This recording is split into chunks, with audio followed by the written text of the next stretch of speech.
informasi bahwa pelaksanaan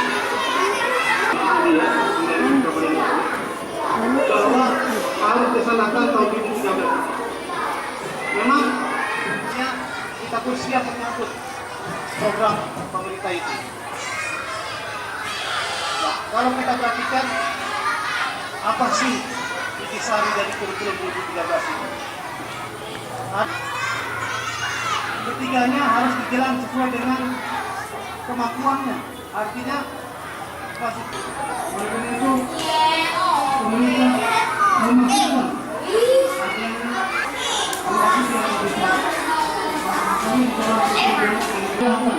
pandai silakan kiranya 2 kali atau pada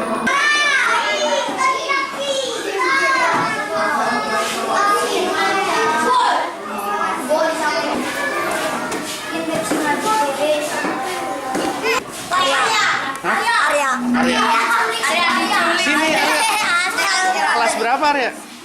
5. Kelas 5 ya? Kelasnya di sini? Enggak, di sana. Oh di sana. Ini lagi pindah ke sini. Biasanya yang ngisi kelas ini kelas berapa? Kelas 2. Kelas 2. Kalau misalkan hujan, ini kelasnya pindah apa gimana ini? Kan atapnya bocor. Hah? Kenapa? Nggak tahu.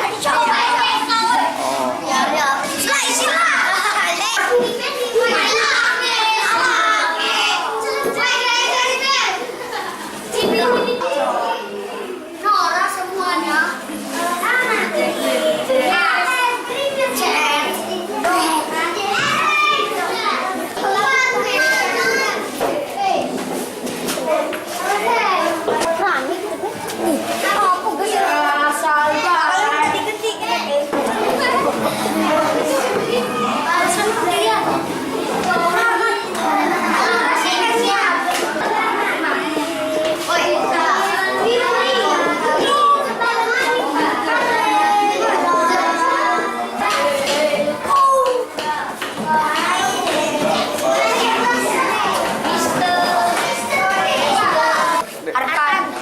Arfan. Cilik. Bocil. coba dibuka. Ini kelas 6 Bu.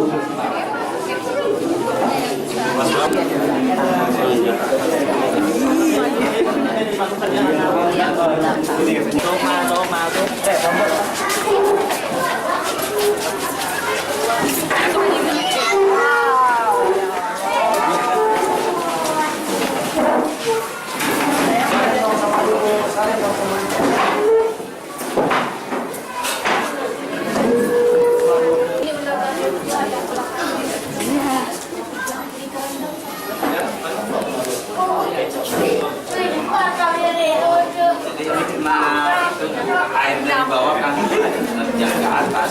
Kalau mewah pepes sawah. Itu ininya bukan kayu, udah baja ya. Baja.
Pengaruhnya kan katanya IKPP mau mengajukan permohonan perpanjangan waktu rekomendasi KLH.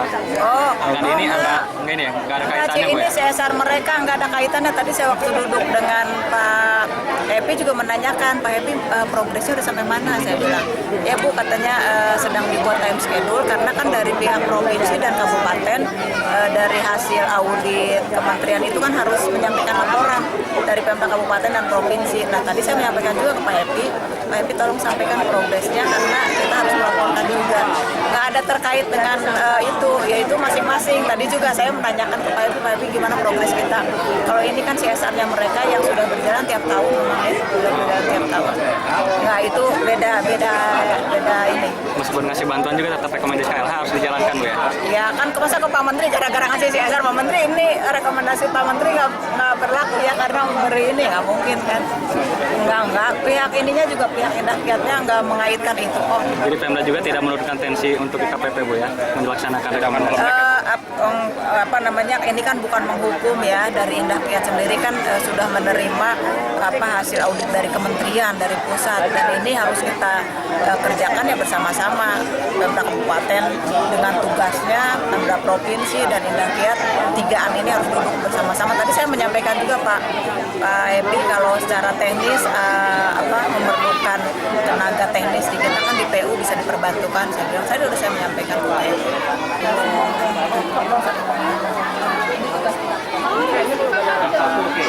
Jadi yang tadi seperti saya sampaikan di sambutan saya, memang di 2010 itu kami ya Pak Bupati saya mendata dengan Dinas Pendidikan untuk SD itu 1.700 berapa Kabid ya? Ya, awalnya. Awalnya itu 1.700 ruang kelas. Memang di sana di mapping, di data mana yang kondisi rusak berat, rusak sedang, rusak ringan. Nah, waktu itu 1.700 ruang kelas itu rusak berat dan rusak sedang. Kondisi ini waktu awal rekapan ini masuk ke rusak ringan ini sekolah ini, tetapi dengan adanya bencana alam yang geser kondisinya seperti ini udah masuk ke rusak berat.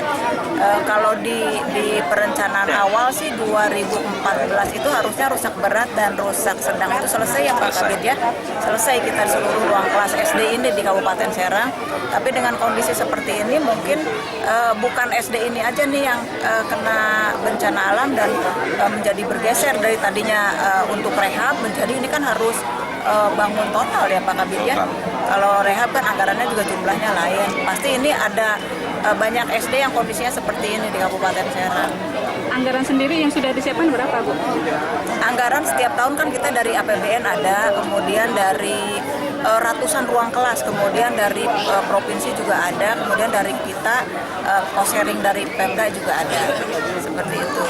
Ya itu tadi yang saya sampaikan, harusnya ruang kelas itu tahun depan itu 2014 beres, selesai, harusnya habis selesai yang rusak. Tetapi mungkin ini yang seperti ini, yang tadinya rusak ringan berubah status menjadi rusak berat. Jadi muncul lagi, pasti Pak Kabid nanti rekap lagi keseluruhan Pak Kabid ya. Kalau rekapan keseluruhan ada di kita semua. Saya pegang rekapannya dan saya monitor tiap tahun itu SD mana saja yang masuk. Ini diajukan di APBN 2013, tetapi kalau tidak keluar di APBN 2013, Pak Kabid dengan Pak Kadi sudah menganggarkan juga di APBD 2014. Tapi ini mungkin yang parah ini yang bolong, yang mau ambruk ya, khawatir juga ada siswa. Nah, betul. Nah ini tinggal Perbu. Nanti saya menyampaikan juga ke Pak Bupati mungkin dan disosialisasikan lagi ke pihak swasta. Karena di Perda itu kan sudah tercantum bahwa pengelola itu ada pihak swasta, kemudian dari perguruan tinggi ya. Terus kemudian ada Dewan Pendidikan bisa juga duduk di situ bersama-sama dan dari pemerintah ikut bergabung di sana supaya pengelolaan anggaran itu ya tidak di pemerintah gabungan ini gitu. Itu juga harus kita sosialisasikan lagi supaya tidak terpisah dari 400-an industri yang ada di Serang ya kan. Ini CSR-nya bisa kita arahkan, misalnya tidak hanya terus di sembako, misalnya ke ruang kelas seperti ini kan, ini pasti akan lebih berdampak ya. Dari jumlah 400-an ini pasti potensi yang sangat besar dengan kondisi Pemda seperti ini pasti sangat membantu. Kalau yang menjadi kendalanya apa? Memang di Pemda ini yang harus bukan mensosialisasikan, ngajak duduk bersama lagi ke pihak perusahaan. Kita duduk bersama, kita bicarakan supaya satu pemahaman. Jadi di pihak perusahaan sendiri punya pemahaman bahwa ini bukan dikelola Pemda, bukan perusahaan memberikan anggaran ke Pemda. Nah itu jangan sampai salah penafsiran seperti itu. Dikelola oleh mereka, terbuka, anggarannya dibuka gitu, dan masyarakat bisa melihat, bisa mengakses.